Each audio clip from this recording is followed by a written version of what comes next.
Nagsisimula ang kwento 8 taon na ang nakakaraan kung saan ang isang napakalakas na puwersa ang PAM unit sa oras at espasyo na nagiging sanhi ang pagkabitak ng kalangitan.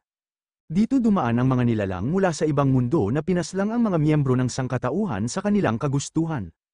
Ang kanilang pagsugod na ito ay naging dahilan ng pagkamatay ng napakaraming tao at malaki ang naging pinsala sa sangkatauhan na naging sanhi ng mabilis na pagbaba ng populasyon. Ang mga nakaligtas sa delubyong ito ay tinawag ang pangyayari na iyon bilang ang Magic Tide. Ang pagbabago sa magnetic field ng mundo ay nagdala ng isang propulsion system na pinalakas ang sangkatauhan. Dahil dito ay nagagawa na ng mga tao na magkaroon ng mga random na initial talent at maaari silang pumili ng iba-ibang propesyon sa tulong ng system.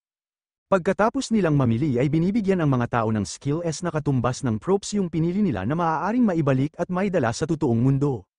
Ang talento na makukuha nila ang pinakaimportante na ididikta ang kapalaran ng isang propesyonal.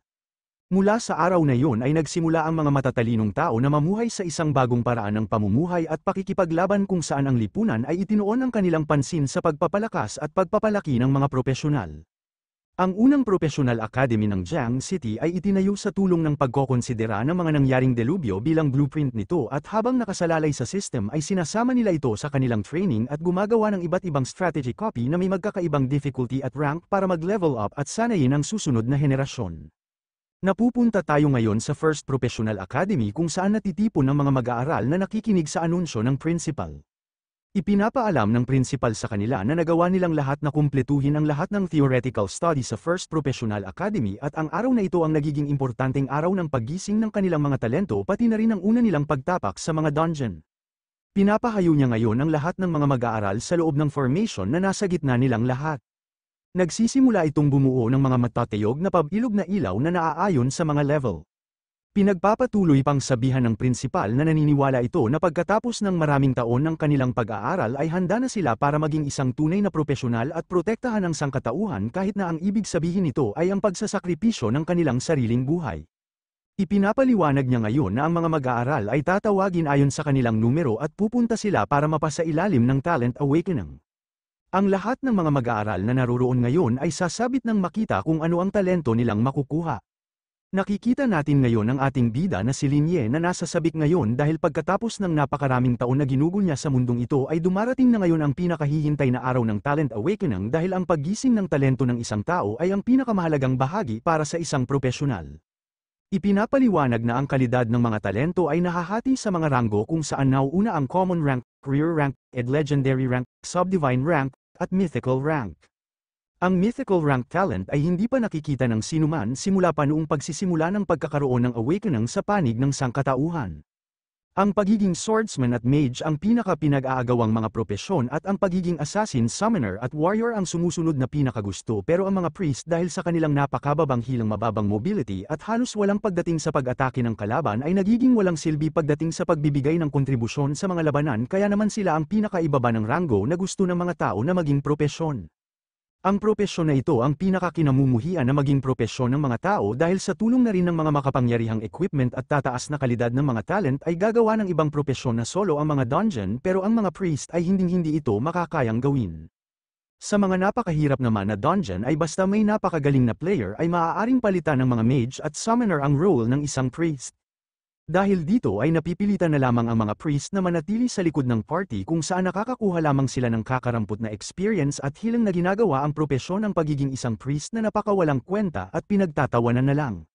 Malilipat naman tayo ngayon kay Linye na nilalapitan ni Sumumo at maligalig itong tinatanong kung nakapagdesisyon na ba si Linye kung anong propesyon ang pipiliin nito. Nais nitong malaman kung gusto ba ni Linye na maging isang mage warrior o kaya naman ay assassin pero sinasagot lang naman ito ni Linye at sinasabi na kagaya nga ng kanyang nabanggit noon ay walang silbi ang pag-iisip nito ngayon pagkatapos lamang na makuha niya ang kanyang talento na malalaman niya kung anong propesyon ang pinakabagay sa kanya. Nagtatampo naman dito si Sumumo at sinasabi na nagtatanong lang naman ito. Si Sumumo ay kapwa-estudyante ni Linye sa First Professional Academy at habolan siya ng mga lalaki kung saan marami ang nagkakagusto dito.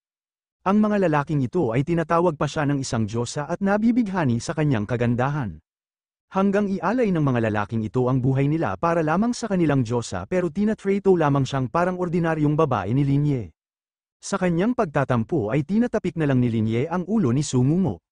Habang ginagawa niya ito ay ibinabaling na lamang ang tingin niya sa mga lalaking nagkakandara pa dito. Nang makita ang ginagawa ni Linye sa kanilang diyosa ay nagagalit na lamang at kumukulo ang dugo ng lahat ng mga lalaking naruroon. Inuutusan nila si Linye na hayaan ang kanilang diyosa. Umaalis na ngayon ang dalawa kung saan nangunguna si Linye na sinusundan ni Sumumo. Ang mga lalaking ito na sinusundan sila ay naiinis na lang kay Linye dahil isa siyang walang kwentang tao at isang pabigat lamang na nakikinabang kay Sumumo. Sa kanilang pagkainis kay Linye dahil sa kanyang pagiging mapagmataas at mayabang ay gusto na lamang nilang makita kung anong klaseng talent ang Majay gising nito. Naririnig naman lahat ni Sumumo ang pinagsasabi ng mga lalaking ito at sinasabihan sila na huwag silang siyawmobra at tigilan na ang pagchichismis tungkol kay Linye. Unang pumupunta ngayon sa formation para kunin ang kanyang talent ay si Wang Shuai na number 1001. Ipinapaalam ngayon na nagagawa ni Wang Shuai na makakuha ng isang rare rank na talent na tinatawag na powerful. Ang talent na ito ay binibigyan siya ng 50% na amplification ng lahat ng mga skill na base sa kanyang lakas. Nang makita ito ng iba ay pinupuri nila siya, nagpapakawala ito ng puting aura na nararamdaman ng lahat. Sinasabi ng mga naroroon na ang rare rank talent na ito na nakuha niya ay isang perpektong pares para sa strength propesyon ng pagiging isang warrior. Ngayon ay sinasabi na lang ng mga naroroon na siguradong magpapakitang gila si Wang Shuai sa magiging test nila mamaya. Habang nagsasaya sina Wang Shuai at mga aso nito ay napapalingon na lang si Shuai kina Sumumo at Linye na pinagkakaguluhan ng mga tao. Napapasabi na lang si Shuai nag-gusto na lamang nitong makita kung bakit siya pinapabura ng mga Diyos dahil naiinis na ito kay Linye. Naririnig naman ito ni Sumumo at pupuntahan na sana si Shuai pero napapansin ito ni Linye na pinipigilan na lamang siya at sinasabihan si Sumumo na huwag na lamang niyang pansin ang sinasabi ng mga lalaking ito. Sa sinabing ito ni Linye ay tinatanong na lamang ni Sumumo ito habang namumula kung bakit pinapabayaan niya palagi na pagsalitaan siya ng masama ng iba. Ipinapaliwanag lang naman sa kanya ni Crack na dahil ito ay sisiguraduhin niya na siya ang magiging pinakamalakas. Sapagkat sa tulong lamang ng pagkakaroon niya ng hindi mapapantay ang lakas ay matutupad niya ang kanyang pangako. Naaalala niya ngayon noong paglusob ng mga halimaw na nagkakaroon ng kaguluhan at hinahabol ng mga halimaw ang lahat ng taong masilayan nila. Kasali dito ang mga magulang ni Linye na tumatakbo para iligtas ang kanilang mga sarili. Habang sinusubukang makalayo sa mga halimaw ay may nakikita ang tatay ni Linye na isang bukas na shelter sa kanilang harapan kaya naman nagpapasya sila na pumunta roon. Ang nanay naman nito ay pinipilit na pakalmahin si Linye para hindi ito matakot dahil malapit na sila sa ligtas na lugar. Bago pa man makarating sina Linye at ang kanyang mga magulang sa shelter ay mabilis na ngayon na tumatabi ang isang berdeng halimaw gustong kainin ang mga ito. Paglingon ng tatay ni Linye ay napapasigaw na lamang ito at bigla siyang sinusuntok ng halimaw. Sa pagsuntok na ito ng halimaw ay napapalipad ang kanyang ama at nabibitawan ngayon si Linye. Nagagawa na rin ng halimaw na dakipin ang kanyang nanay habang sinasabihan naman siya ng kanyang ama na bilisan na pumunta sa loob ng shelter. Sinusubukan pa ni Linye na abutin ang kamay ng kanyang ama pero ito umaabot. Habang malapit ng kainin ang nanay ay sinasabihan niya ang kanyang anak habang umiiyak na dapat itong mabuhay at makaligtas anuman ang mangyari. Nagawa naman ni Linye na makaabot sa harap lamang ng shelter at napapansin sila ng mga tagapagbantay doon. Nang makita nila na may nakaligtas pa ay kaagad nilang ipinasok si Linye pero huli na para sa kanyang mga magulang na mailigtas pa. Sa loob ng shelter ay inaalok siya ng isang babae kasama ang anak nitong babae. Ipinapaalam niya kay Linye na mula sa araw na ito ay sila na ang kanyang magiging pamilya. Mula sa araw na yun ay magkasama ng pinalaki ng babaeng ito si Linye at Sumumo. Sa kanyang pangako ay alam niya na ang pagiging malakas lamang ang magiging susi para maprotektahan niya si Sumumo. Dumarating na ngayon ang numero ni Linye na 1,128 at nagpapalam ito kay Sumumo na nagtatampo. Pinaghihintay niya si Sumumo dahil aalis na ito at ang ginagawang ito ni Karkayo Sumumo ay nagbibigay ng matinding selos sa lahat ng mga nanunood na lalaki. Nang may malungkot na mga mata ay iniisip ngayon ni Sumumo kung ano ang mangyayari dito at kung ano ang makukuha niya. Wala na lamang itong magawa at pinanood si Linye na pumunta sa formation para makuha na ang talent nito. Habang nakatayo sa formation ay nagsisimula na itong umilo at nababalot ngayon siya ng gintong liwanag. Sa loob ng information ay pinapalabas ngayon ang kanyang astral projection kung saan nagiging isa siyang puting kaluluwa sa malawak na kalawakan. Kinakaharap niya ngayon ang isang maliwanag na ilaw na binubuo ng napakaraming kulay. Napapaisip na lang si Linye kung ito ba ang lugar para sa talent awakening. Inilalapit niya ngayon ang kanyang palad sa ilaw na ito at nang mahawakan niya ito ay hihiwalay ang bola ng ilaw na ito para maging itim at puting usok. Ang mga usok na ito ay nagiging mga malalaking dragon na pinapalibutan si Linye. Ang mga dragon na ito ngayon ay pumapasok sa katawan ni Linye at halos hindi pa makayanan ang kanyang katawan ang napakalaking puwersa na idinudulot nito at tinatanggap ng kanyang katawan. Pagkatapos niyang makuha ang mga ito ay ipinapaalam mo yun sa kanya ng system na nakuha niya ang mythical rank talent na Reversal of Heaven and Earth. Tinatanong ngayon siya ng system kung gusto ba niyang itago ito. Nang makita ito ay alam niya na kailangan niyang itago ito dahil wala pang mythical rank talent ang nagpapakita noon kaya baka pag-initan siya. Habang tinatanggap ngayon ni Linye ang kapangyarihan ng kanyang talent ay ipinapaliwanag na ang Reversal of Heaven and Earth na ngayon ay nasa level 1 pa lang ay may kakayahan na baliktarin at palakasin ang lahat ng kanyang skill na maaari niyang ma-activate o deactivate ayon sa kanyang kagustuhan. Kung magagawa niyang ma-upgrade pa ito sa isang mas mataas na level ay kaya pa nitong baguhin ang katangian ng mga skill. Sinusubukan ngayon ni Linye ang kapangyarihan nito at naglalagay ng parehong epekto sa kanyang mga palad. Ipinapaalam din sa kanya na ang kasalukuyang epekto ng pagpapalakas at enhancement effect nito ay pinapababa ang mana consumption ng kanyang mga skills ng 10%. Ang kasalukuyan naman na conversion effect nito ay nagagawa nitong gawing buff ang mga debuff ang mga buff. Maaari niyang gamitin ang mga negatibong epekto para palakasin ang kanyang sarili at vice versa kung saan para mapalakas pa niya ito ay kailangan niyang maabot ang level 10. Ngayon na nakikita na ni Linye na maaari nitong baliktarin. Ang epekto sa kanya kasali ang gawing hilang ang pinsalang. Matatamo nito at ang kakayahan na maaari niyang pagpalit-palitin nito ayon sa kanyang kagustuhan ay napapagtanto na lang ni Linye na hindi na siya matatalo ng kanyang mga kalaban pero kung ginamitan naman siya ng mga atake na hindi base sa skills ng kalaban kagaya ng basic strike o kaya naman ay binigyan siya ng heal ng isa pang priest ay maaari nitong paalang bisahin ang kanyang invincibility at bibigyan pa siya ng malubhang pinsala. Ngayon na nakikita niya ang overpowered na mga epekto ng kanyang skill ay napapagtanto na ni Linye kung bakit may pagpipilian na itago ang mga talent dahil maaari nitong ibunyag ang kahinaan ng isang propesyonal. Lumalabas na ngayon si Linye mula sa formation pagkatapos nitong makuha ang kanyang talent. Iniaanunsyo na ngayon doon na tagumpay na makakuha ng talento si Linye pero nakatago ito at hindi ibinubunyag sa mga naroroon. Kampante na lamang siyang umaalis mula sa formation at bumabalik kay Sumumo. Maligayang tinatanong ngayon ni Sumumo si Linye kung kamusta na ito at kung anong talent ang nakuha niya kung saan kaagad siyang pinuputol at sinasabihan na sekreto lamang ang talent na nakuha niya sa ngayon. Nagagawa na ni Wang Shuai at ng iba pa na makakuha ng kanilang propesyon at napakasama pa rin ang tingin nila kay Linye na nakikipag-usap kay Sumumo. Tinatawanan ng mga asong kasama ni Shuai si Linye dahil kagaya ng kanilang inaasahan ay isang nakakahiyang talento lamang ang makakayang makuha ni Linye na mas gugustuhin lamang nito na itago ang lahat ng tungkol dito. Ito na raw ang patunay na ang basura ay nararapat lamang na makakuha ng basurang talent. Dagdag pa nila na nagkamali talaga ang kanilang Diyosa na magkagusto sa isang katulad ni Linye na basura. Napakasama pa rin ang tingin ng mga lalaki kay Linye at habang nag-uusap sina Linye at Sumumo ay tinatawag na ngayon si Linye para sa kanyang pagpili ng propesyon. Sunod namang tinatawag sa Talent Awakening si Sumumo na may number na 1233. Itinutulak ni Linye si Sumumo na nakikiusap na dahan-dahanin ang kanyang pagtulak sa kanya. Ipinapaliwang ngayon na ang mga mag-aaral na nagagawang kumpletuhin ang kanilang Talent Awakening ay susunod na magtutungo para pumili ng kanilang propesyon sa tulong ng Goddess Statue. Sumunod na pipili na ngayon ng propesyon si Linye na nakatayo sa harap ng estatwa.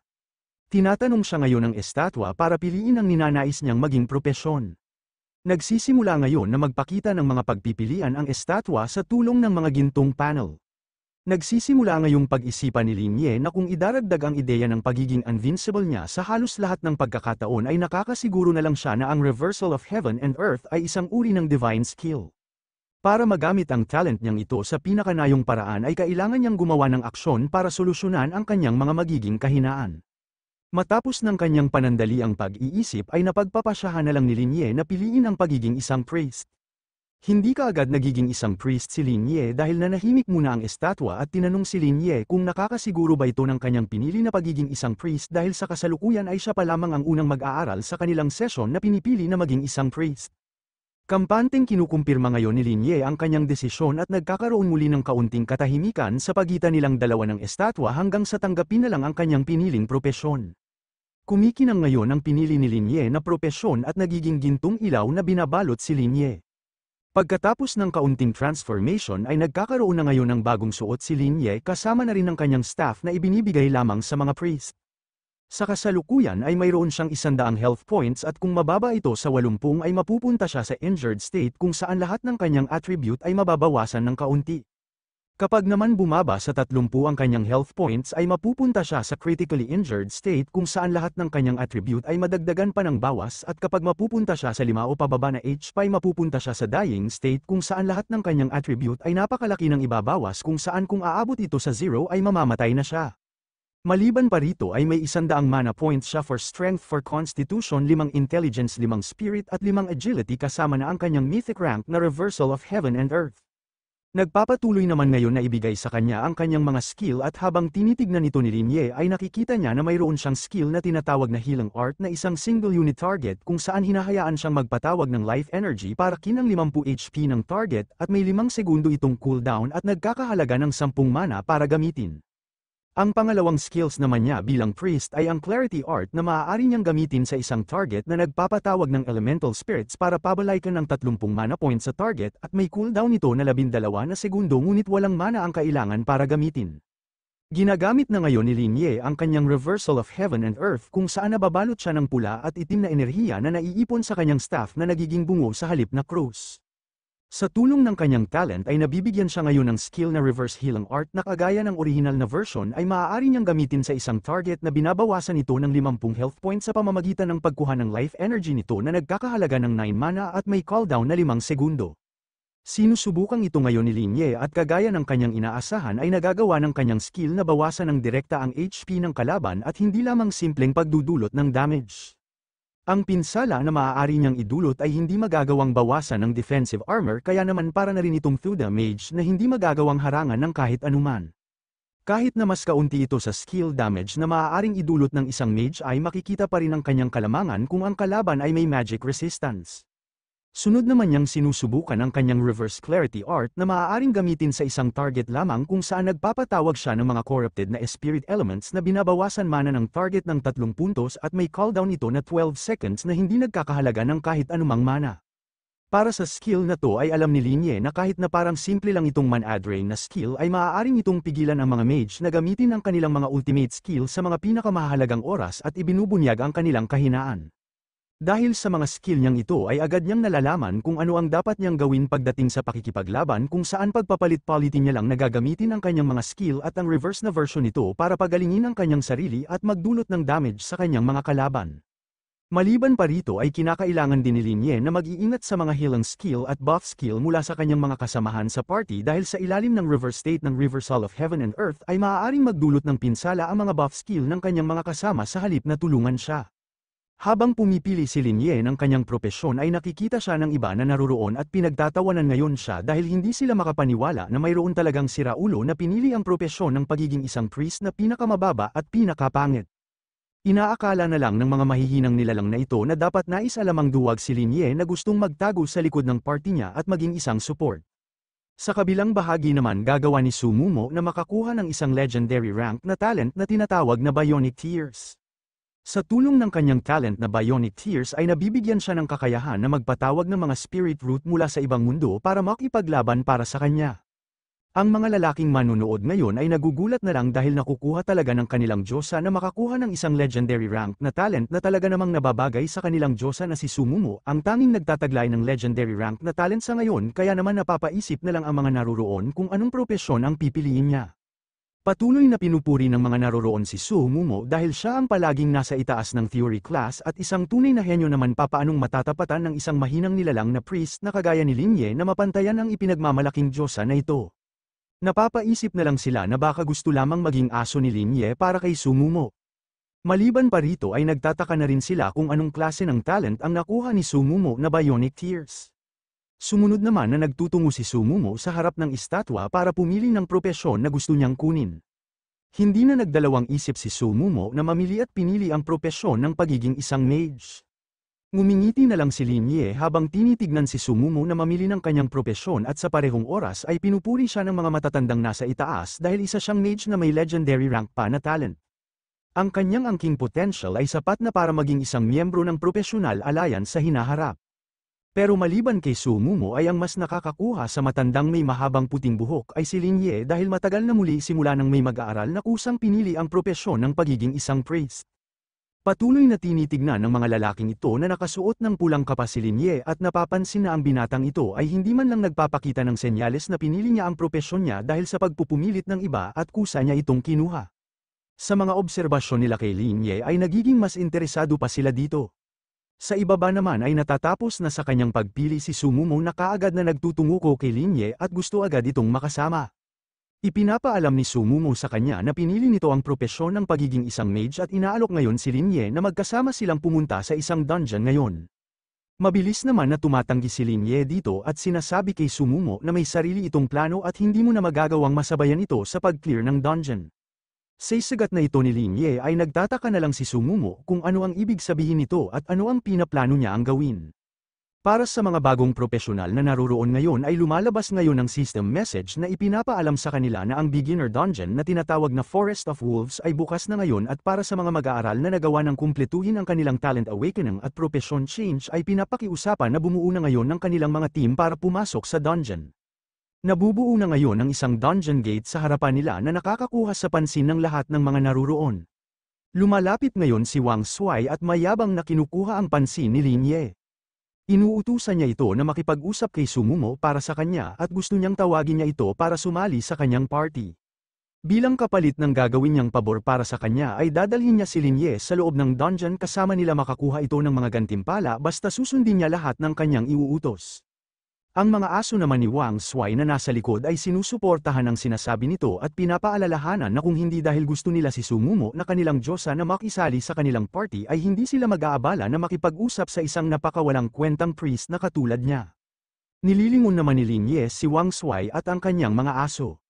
Habang nakahawak sa kanya si Sumumo ay tahasang tumatanggi ngayon si Lin Ye na lubos na ikinagagalit ng isa sa mga aso nito at sinasabihan si Lin Ye na huwag maging abusado at sumunod na lang sa kanilang kagustuhan.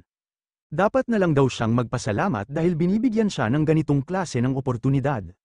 Mula sa itaas ay pumupunta ngayon sa kinaroroonan ng mga mag-aaral ang principal at sinasabihan sila na sa loob ng dungeon ay nangangailangan silang lahat ng pagtutulungan sa isa't isa dahil kahit na may sapat na talento ang isang tao ay magiging mahirap pa rin na labanan ang mga grupo ng mga demonyo na susugod sa kanila.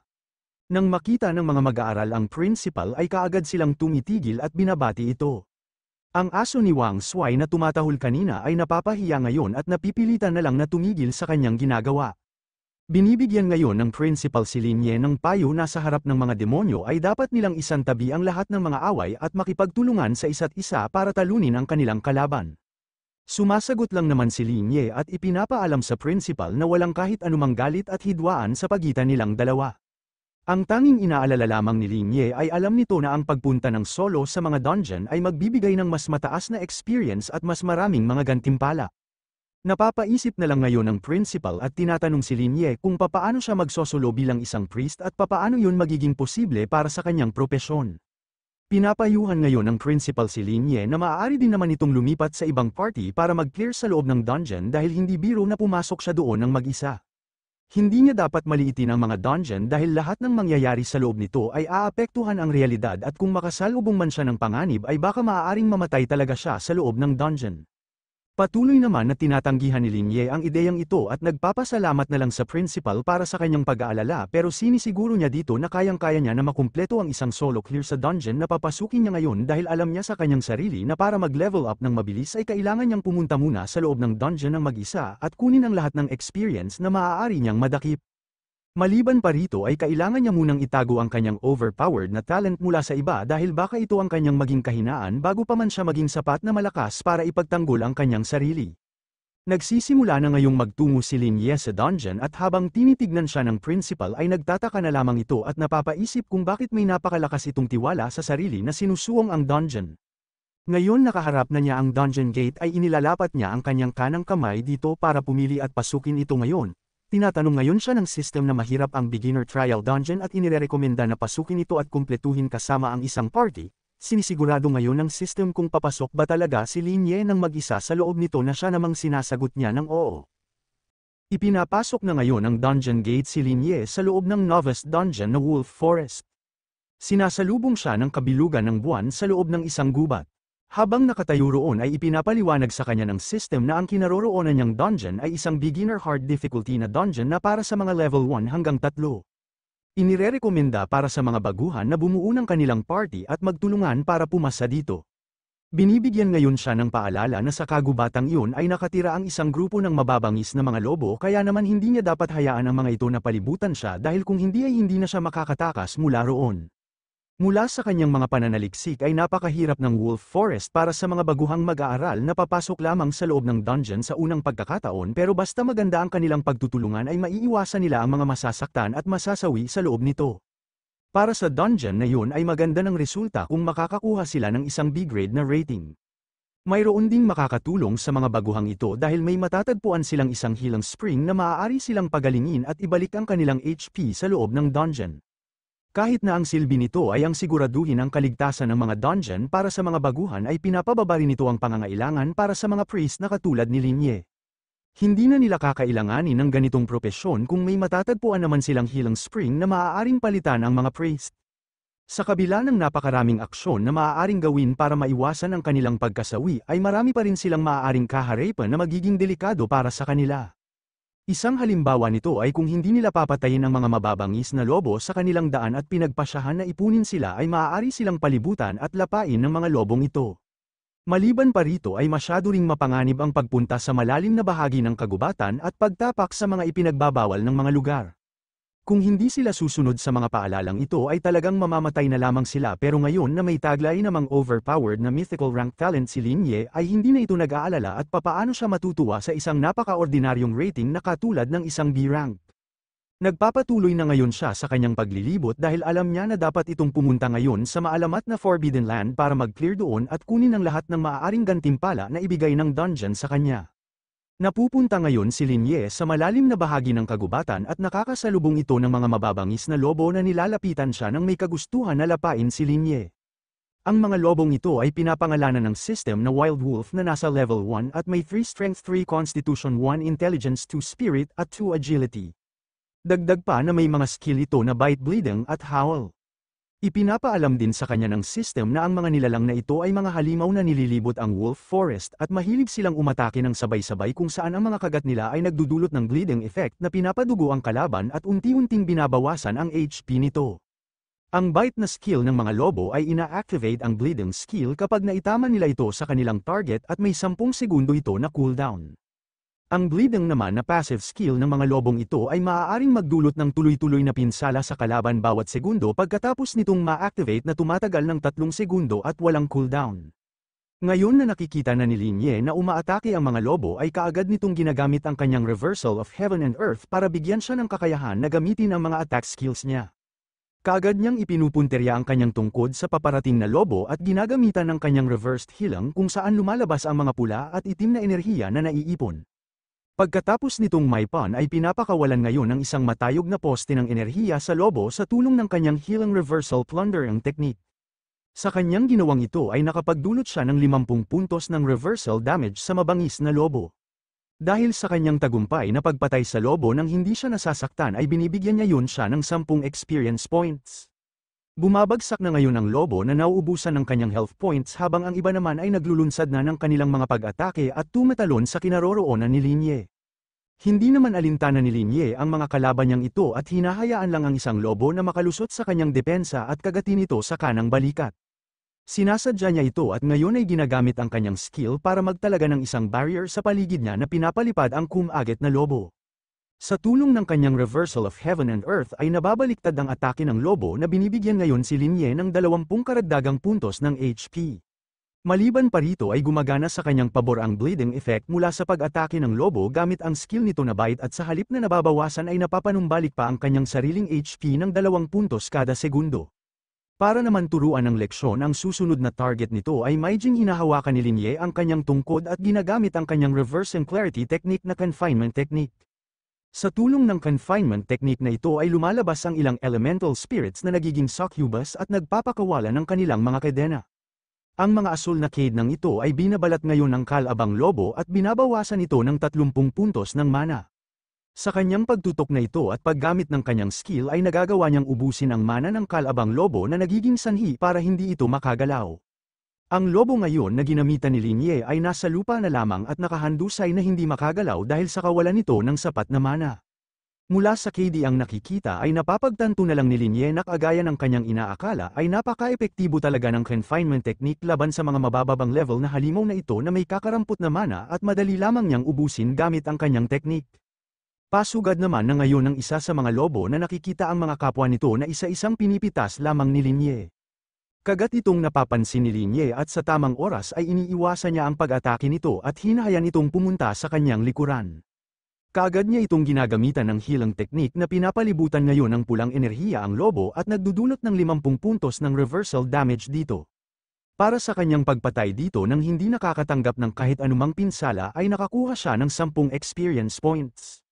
Habang nakahandusay na ngayon ang kanyang pinatay na lobo ay naiisip na lang ni Linye na kung ang isang halimaw na lobo ay magbibigay sa kanya ng 10 experience points ay magagawa niyang makaabot ng level 4 kung mauubos niya ang lahat ng mga halimaw na naroon sa dungeon. Ang pinakapunterya niya ngayon sa pagpunta sa dungeon ay ang final hidden boss at kahit na may isang level na pagitan sila ay hindi ito magiging malaking problema para sa kanya dahil na rin sa kanyang taglay na talento at kapangyarihan. Sa kanyang malalim na pag-iisip ay may lobo na tinatangkang atakihin si Linye mula sa kanyang likuran pero kaagad niya itong napapansin at ginagamitan ng kanyang reversed healing technique na ngayon ay bumabalik na at tapos na ang cooldown. Itinututok niya ang kanyang tungkod dito at isang malakas na pulang sinag ng ilaw ang diretsyong pinupuntahan ngayon ang lobo na nagdudulot dito ng 50 puntos ng reversal damage at nagbibigay sa kanya ng 10 experience points. Matapos ang kanyang laban ay natatanggal na ngayon siya mula sa combat mode. Matagal na niyang pinaghandaan ang araw na ito na dumating dahil alam niya rin na hindi magkakaroon ng kahit anumang pakialam ang kalaban sa kanya tungkol sa level nito kung naruroon lamang ang mga halimaw para patayin siya. Tinatanggal ngayon ni Linye ang kanyang reversed state para gamitin naman ngayon ang kanyang mga skill sa pagpapagaling bilang isang priest. Nawawala ang madilim na aura nito sa kanyang paligid at napapalitan ng maaliwalas na aura. Una nitong ginagamit ay ang clarity technique at sa tulong nito ay naibabalik ngayon ang kanyang mga nawalang stats kagaya ng mana.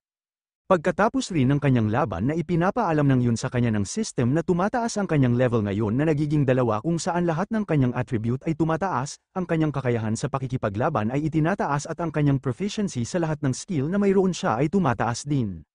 Sa kasalukuyan ay mayroon siyang 5 strength, 5 constitution, 6 intelligence, 6 spirit at 5 talent. Sa kanyang paddle level up ay binibigyan siya ngayon ng 2 free attribute points at tinatanong ngayon si Linye kung saan niya ito gustong ipunta. Hindi na nagdalawang isip pa si Linye at inilalagay ang lahat ng mga puntos na ito sa kanyang intelligence stat. Tagumpay niya namang nailalagay ang lahat ng mga free attribute points nito sa kanyang intelligence na pinapatay ito ngayon. Alam niya na ang kanyang abilidad na magpagaling ng walang seryosong kapalit at ang patuloy niyang pagpapanumbalik ng kanyang sariling mana ay napakaganda na kaya naman gusto niyang ilagay ang lahat ng puntos niya sa kanyang intelligence dahil sa ganito rin paraan ay magagawa niyang mas palakasin pa ang kanyang magic damage kapag ginagamit na niya ang reversal of heaven and earth para gawing damage skill ang kanyang mga healing skill. Sa labas naman ngayon ng dungeon ay binabantayan ng principal ang lahat ng mga mag-aaral na nasa loob ng dungeon gamit ang isang mapa. Nakikita niya na may pumapasok sa ipinagbabawal na bahagi ng dungeon dahil ginagamit lamang ang lugar na iyon para sa exploration tuwing leksyon kung saan may mga kasamang guro at mas mataas na propesyonal ang mga mag-aaral. I'm an agent hanggang ngayon sa mapa na may nakapasok dito matapos na nagpa siya si Linye na pumunta doon.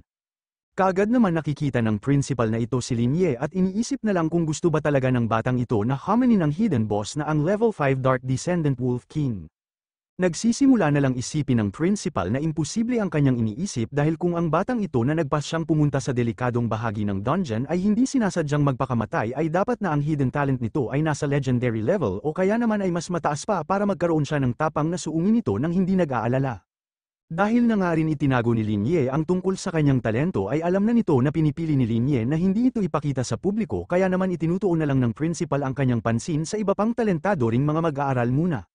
Umaasa na lang ang principal na sana ay makabalik si Linye ng buhay. Habang pinapanood ng principal ang kanyang mapa ay lumalapit pa ang isang lalaki na tinatanong ito na walang silbi ang kanyang pag-aalala kaya naman mas mabuti na lang na gumawa sila ng isang pastahan at ipinupusta ng lalaking ito na magagawa ni Linye na basagin ang record para sa clear ng Wolf Forest. Hindi naman sumagot dito ang matanda kaya naman itinutuon na lang ng lalaking ito ang kanyang pansin kay Sumumo na mula sa narinig nito sa principal ay isa rin kandidato na may napakataas na pag-asa na maging isang magaling na propesyonal pero mula sa kanyang nakikita ay nagkukulang pa rin ito ng kaunting alam. Pinupuri niya na may laman ang ambisyon nito pero pagdating sa aplikasyon ng kanyang mga natutunan ay medyo nagkukulang pa rin ito. Sa loob ngayon ng dungeon ay pinapangunahan ni Sumumo ang dalawa pang kapwa nito mage nang biglang umaatake ngayon ang isang lobo sa kanila. Kaagad naman itong ginagamitan ni Sumumo ng kanyang spell na Frost Nova na nagiging dahilan ng pagkabuo ng maraming tipak ng yelo sa kanyang paligid.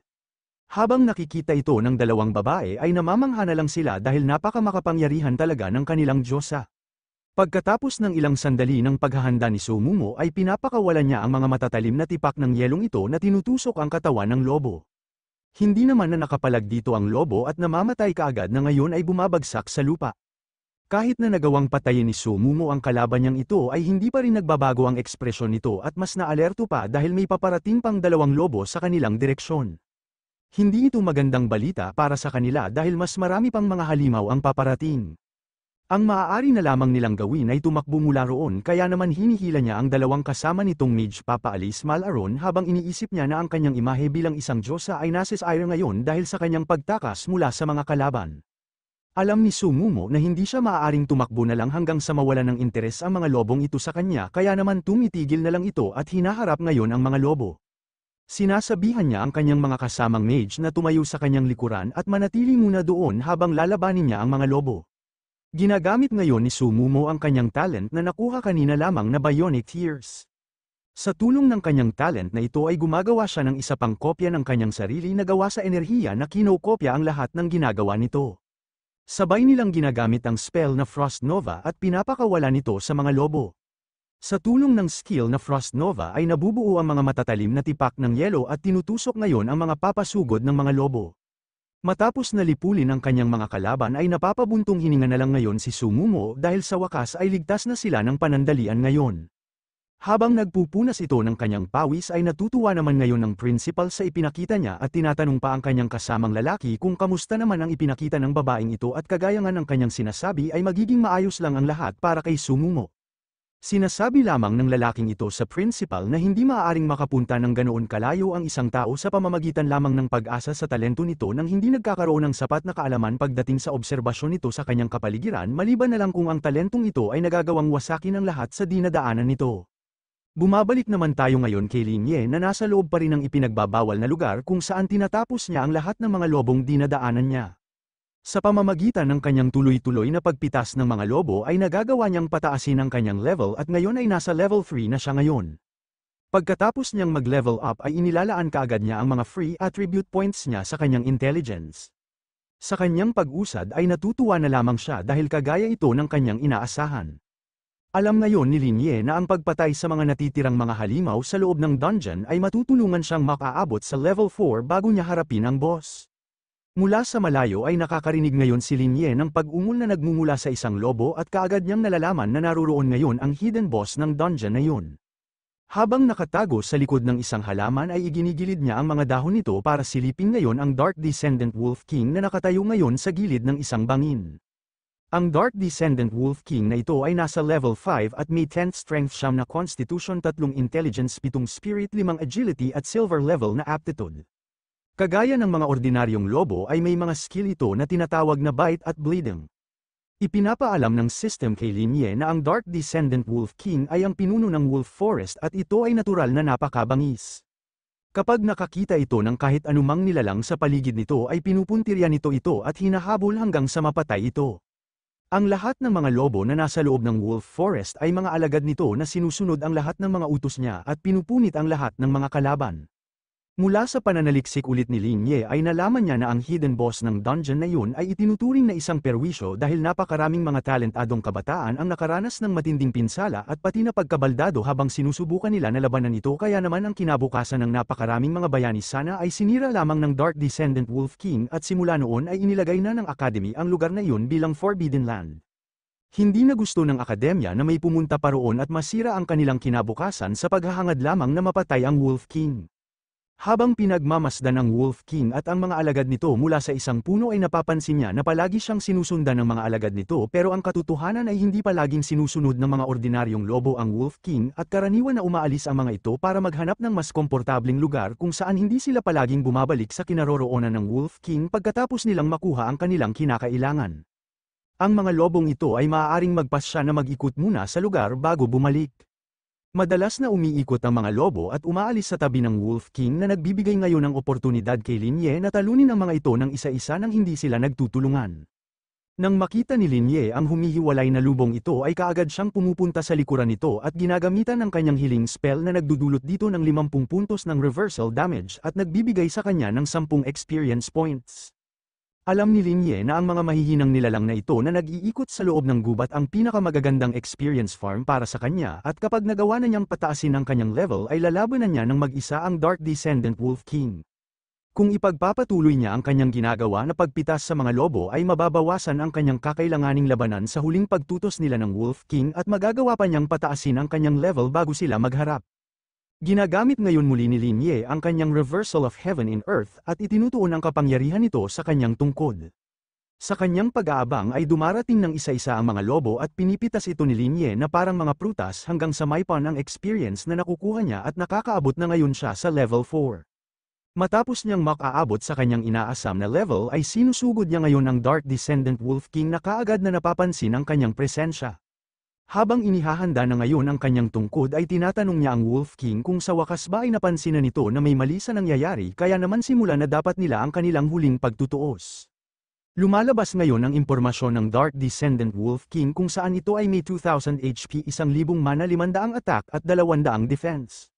Nang makita ito ni Linye ay alam na lamang niya na ang nakakatakot na halagang ito ng health at attack attributes ay nilalampasan nito ang taglay ng mga ordinaryong mababangis na lobo ng 50 beses.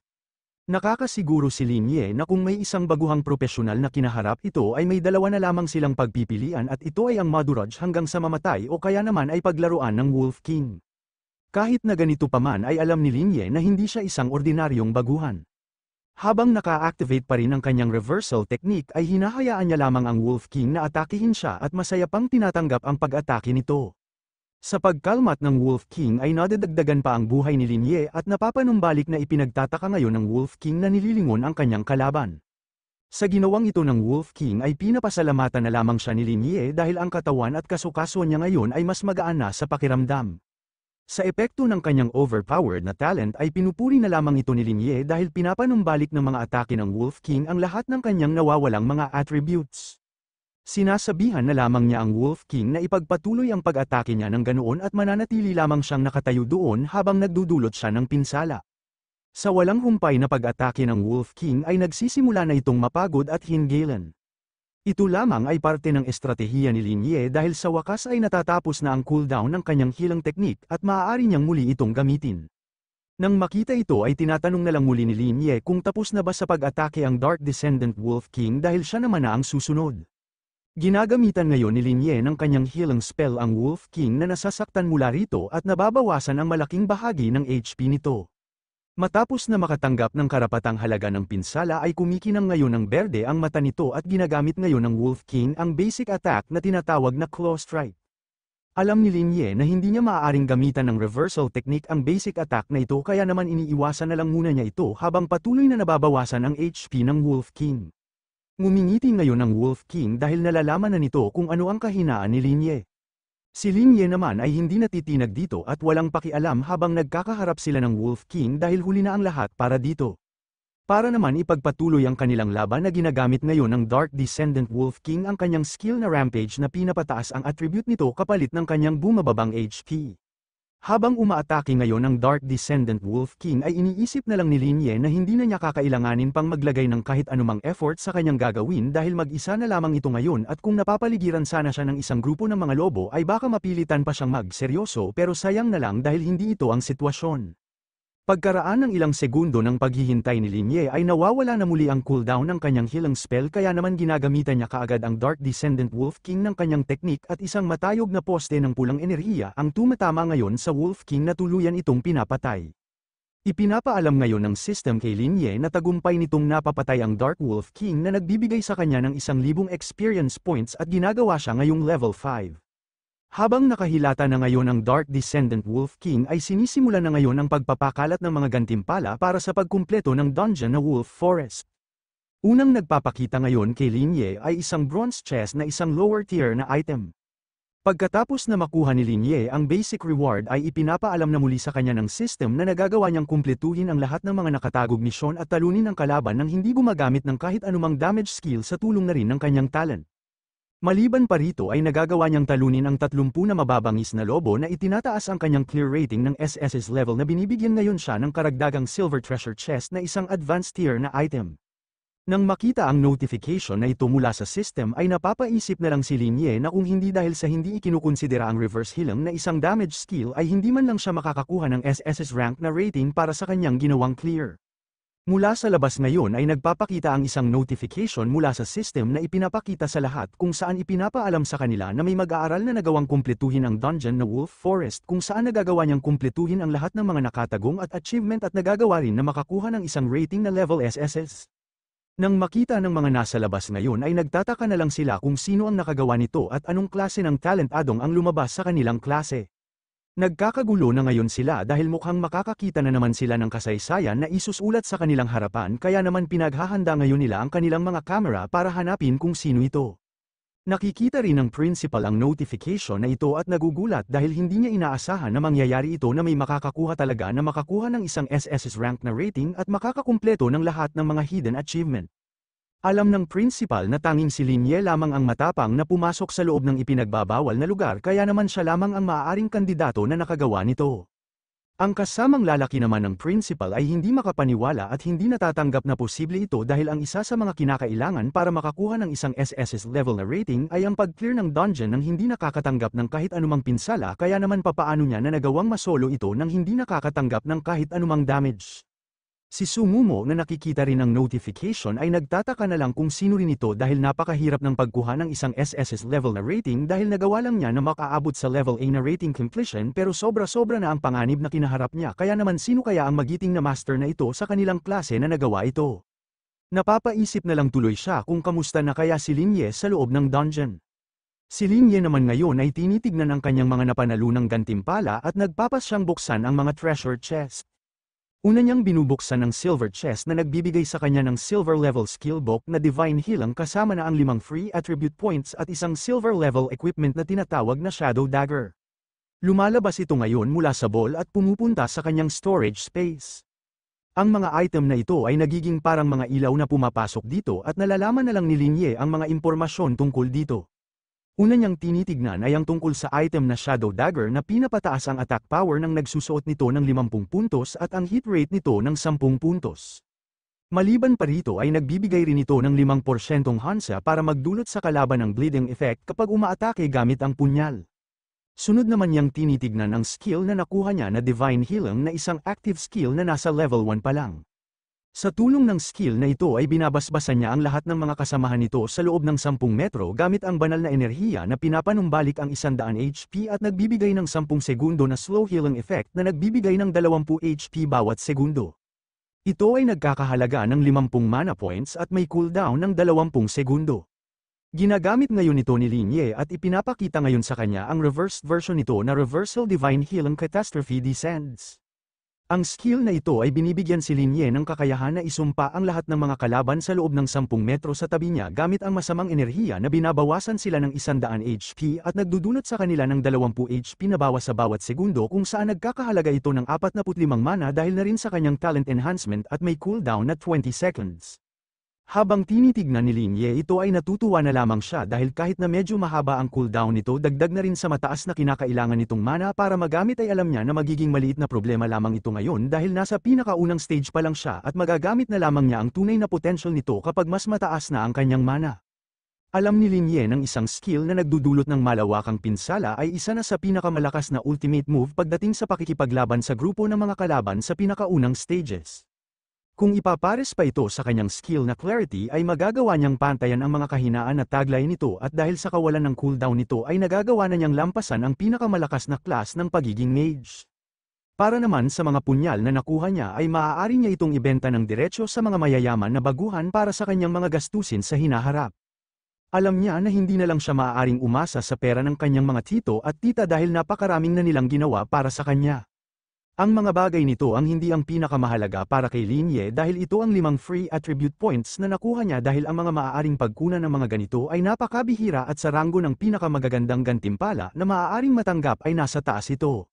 Maliban sa 2 puntos na nakukuha ng mga profesional pagkatapos nilang mag-level up ay maaari na lamang silang makakuha nito sa tulong ng mga natatanging task na matatanggap nila sa Secret Realm Dungeon o kaya naman ay ang pagbubukas ng mga hidden chest kagaya ng kanyang ginawa ngayon.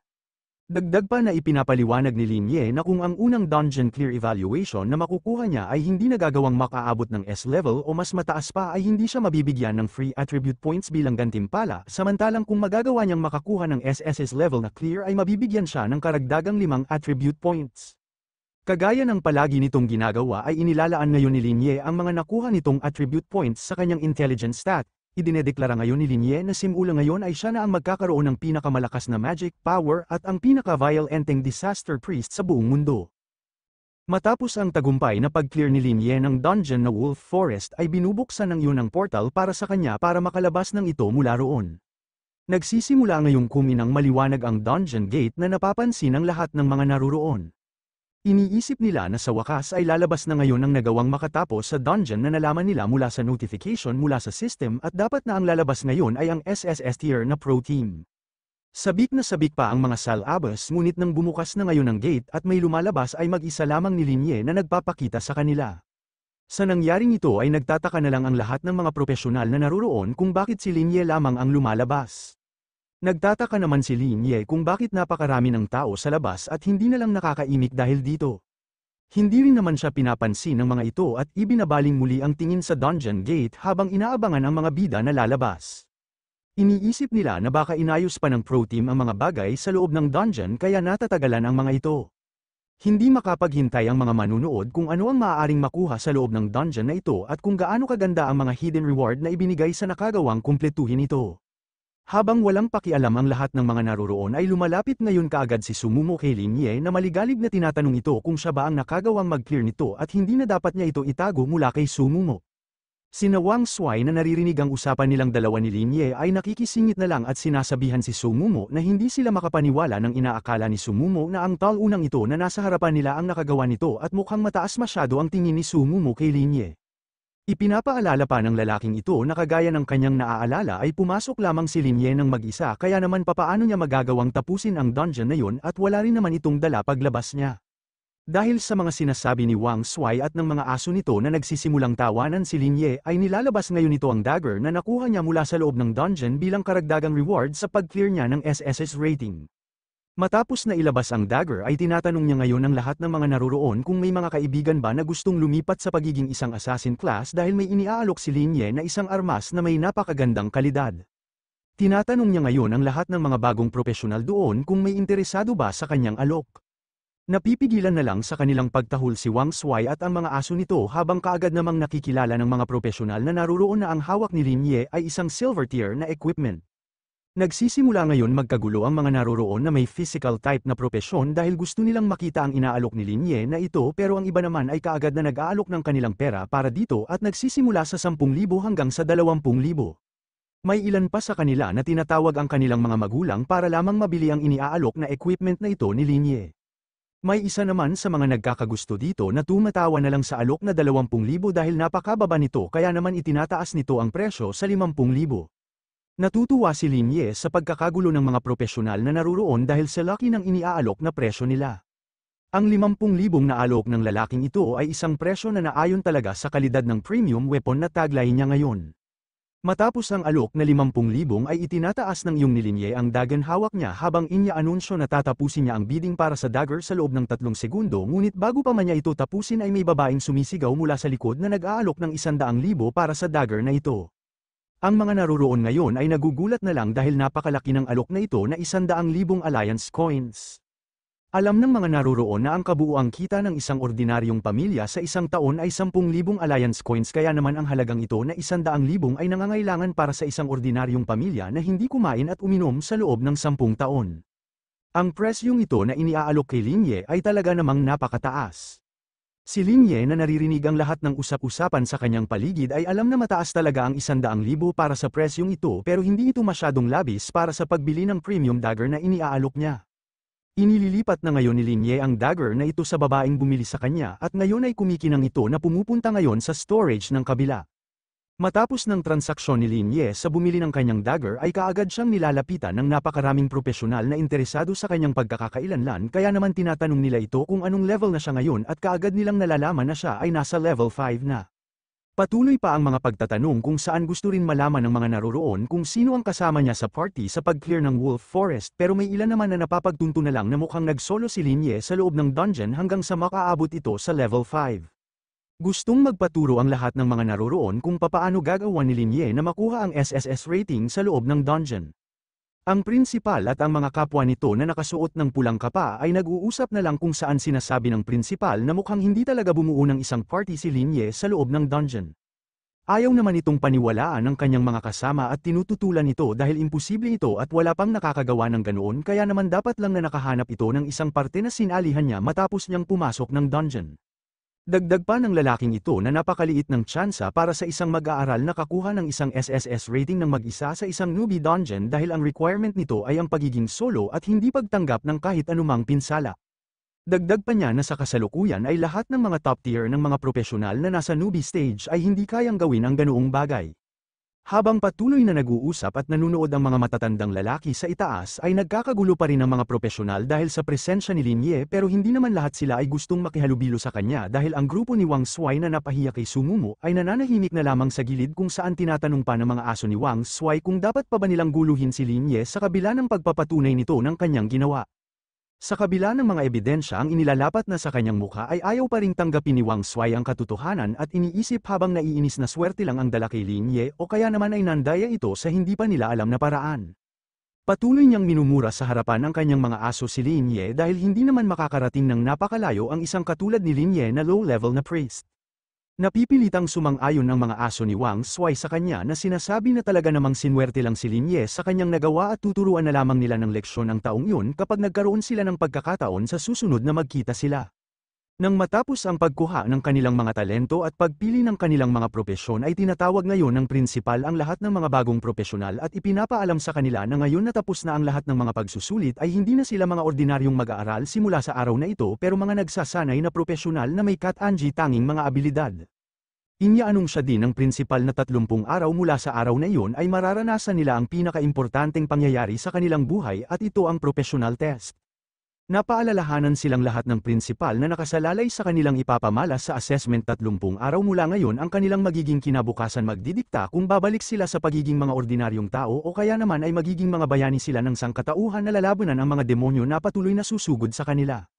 Dagdag pa ng principal na sa loob ng buwan na ito ay dapat nilang gamitin ng maayos ang mga low-level na dungeon na ipinapagamit sa kanila ng paaralan at pilitin na mag-level up sa level 10 ang pinakamababa. Nang marinig ni Linye ang tungkol sa mga impormasyon na ito ay may mga karagdagan na rin siyang nalalaman mula sa kanyang mga nasaliksik kung saan ang professional test dapat ay makumpleto bilang isang party dahil isa sa pinakamahalagang pagbabasehan para sa kanilang magiging puntos ay ang pagtutulungan at koordinasyon ng kanilang party. Kahit na ganun pa man ay hindi na magiging problema kay Linye ang pagtutulungan pagdating sa kanilang party dahil ang kanyang magiging partner ay nakatakda na. Habang nakatingin kayo Sumumo ay alam na ni Linye na ito ang kanyang pipiliin.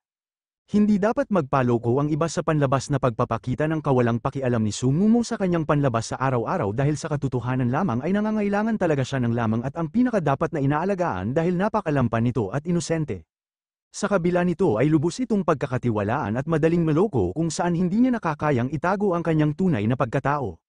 Alam ni Linye na kahit na nakatanggap ito ng isang napakalakas na talent ay kailangan pa rin niyang protektahan ng babaeng ito mula sa panganib-an dahil sa pagiging lampan nito at dahil na rin sa usapan nila sa pagitan ng mga magulang ni Sumumo matapos nila siyang ampunin.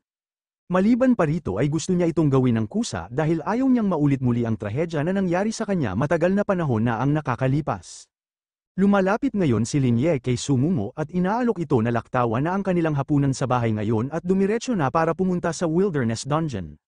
Sa ginawang ito ni Linye ay nagtataka na lang si Sumumo kung ano ang ibig sabihin nito pero kaagad naman itong kinaladkad ni Linye na nagpupunta ngayon sa isang dungeon gate.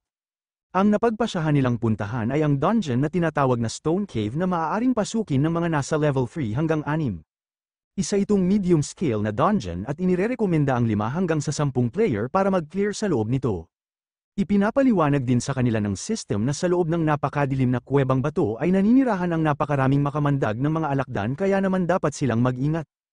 Ang mga pag-atake ng mga halimaw dito ay hindi ganoon na nakakamatay pero ang nagpapahirap sa kanila ay ang lason na taglay nila sa kanilang mga buntot kaya naman alalahanin dapat nila na hindi magpatuklaw sa mga ito.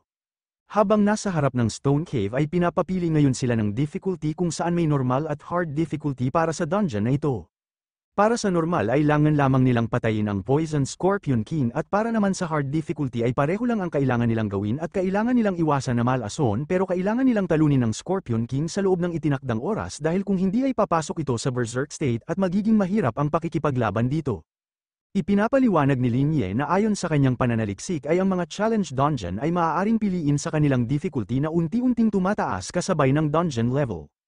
Dito ay kung mas mataas ang difficulty ay magiging mataas din ang attribute ng mga makakalaban nilang mga halimaw, may iba-iba rin na kailangan silang gawin para maklear ang dungeon at kung minsan ay nangangailangan ng angkop na bilang ng miyembro. Kung magagawa nilang kumpletuhin ito ay makakatanggap sila ng mas magagandang mga gantimpala.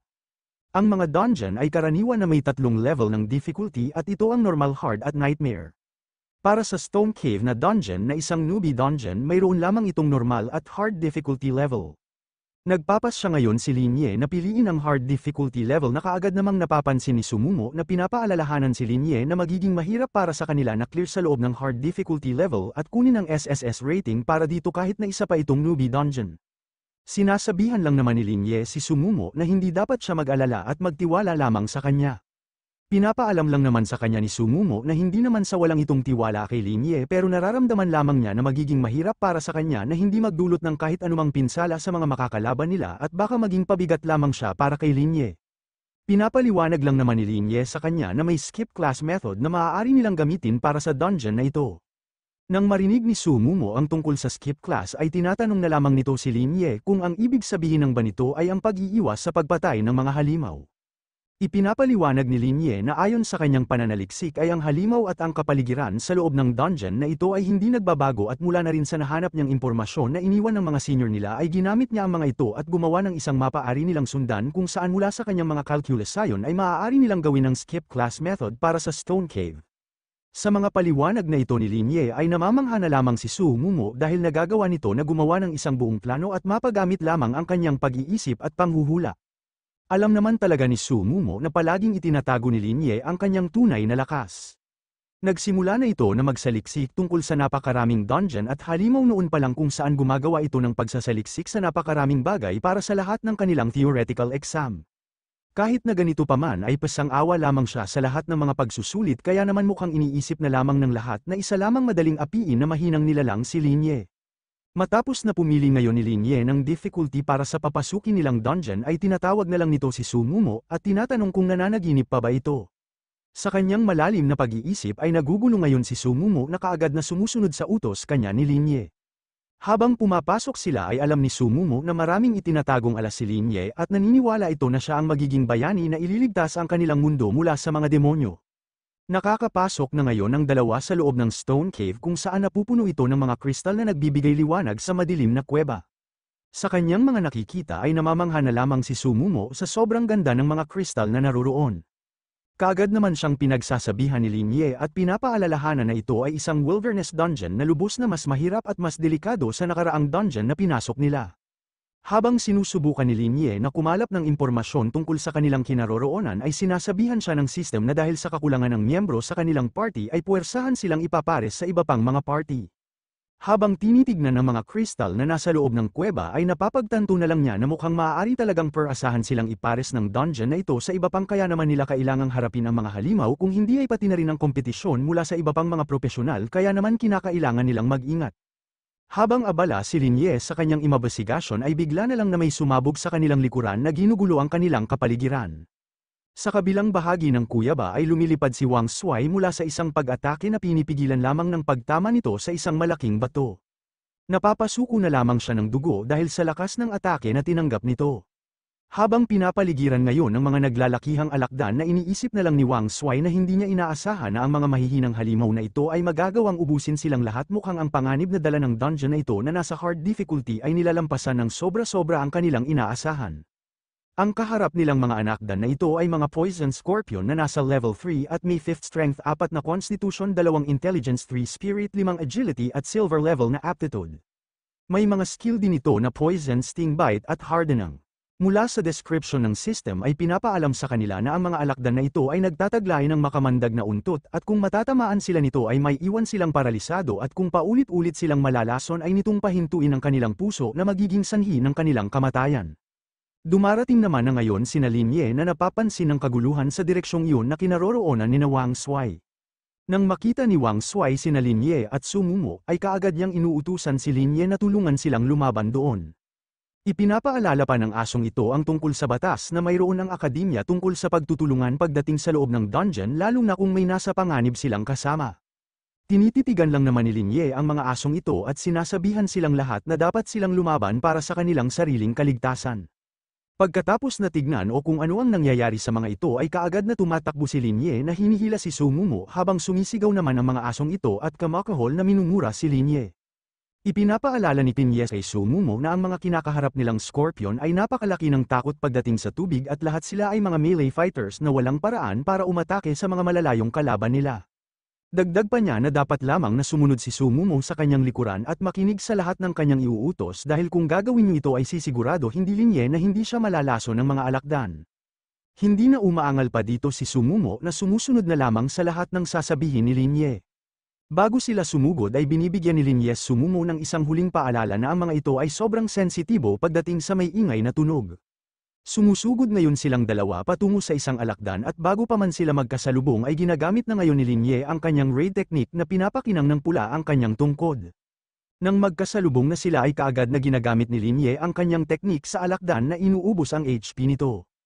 Nang makita ito ay kaagad na namamangha si Su Mumo at tinatanong kung ang ipinakita bang yun ni Lin Ye ang kanyang ginamit para makakuha ng SSS level na rating. Bago pa man makapag-ingay pa si Su Mumo ay pinapatahimik kaagad ito ni Lin Ye dahil ayaw niyang marinig ito ng iba. Patuloy na lamang niyang ipaliwanag na ang pinaka-basic ally na kinakailangan para gawin ang skip class method ay ang dumaan sa isang kakaibang ruta at iwasan ang atensyon ng mga halimaw. Pagkatapos nito ay kailangan nilang hanapin ang pagkakamali na matatagpuan sa loob ng dungeon na gagamitin nila sa kanilang kalamangan. Pagkatapos nilang takbuhan ng lahat ng kanilang mga kalaban ay nakakarating na ngayon sina Lin Ye at Su Mumo sa harap ng isang maliit na lawa ng tubig at ipinapaliwanag ni Lin Ye na itinuro sa kanila ng mapa ay may maliit na katubigan kung saan nagtitipon ang mga ito na takot sa tubig. Ang tubig na laman nito ay walang taglay na panganib sa mga tao at maaaring gamitin bilang inuming tubig. Kaagad na tumatalon si Lin Ye dito at inuutusan si Su Mumo na sumunod sa kanya sa loob ng tubig. Sa ginawang ito ni Lin Ye ay nagugulat na lamang si Su Mumo na nagdadalawang isip na gawin ito pero nakukuha agad ang lakas ng loob para tumalon at sundan si Lin Ye. Nagpapatuloy na sumisid si Su Mumo sa loob ng tubig at nakakarating na ngayon sila sa kabilang bahagi nito at umaangat. Mula sa tubig ay isinasaayos ni Su Mumo ang kanyang sarili habang si Lin Ye naman ay nagpapatuloy sa kanyang imbestigasyon sa mga maaaring bakas na kailangan nilang tahakin. Pumupulot ngayon siya ng isang bato at dahil na rin sa kanyang kaalaman na sensitibo ang mga alakdan na ito pagdating sa mga may ingay na tunog ay itinataas na lamang niya ang batong hawak niya at ipinupukpok sa kinatatayuan nila na dudulot ng napakalakas na tunog na umaalingaw at nagpapaulit-ulit sa loob ng kuweba. Sa ginawang ito ni Lin Ye ay nakukuha ngayon ng atensyon ng lahat ng mga alakdan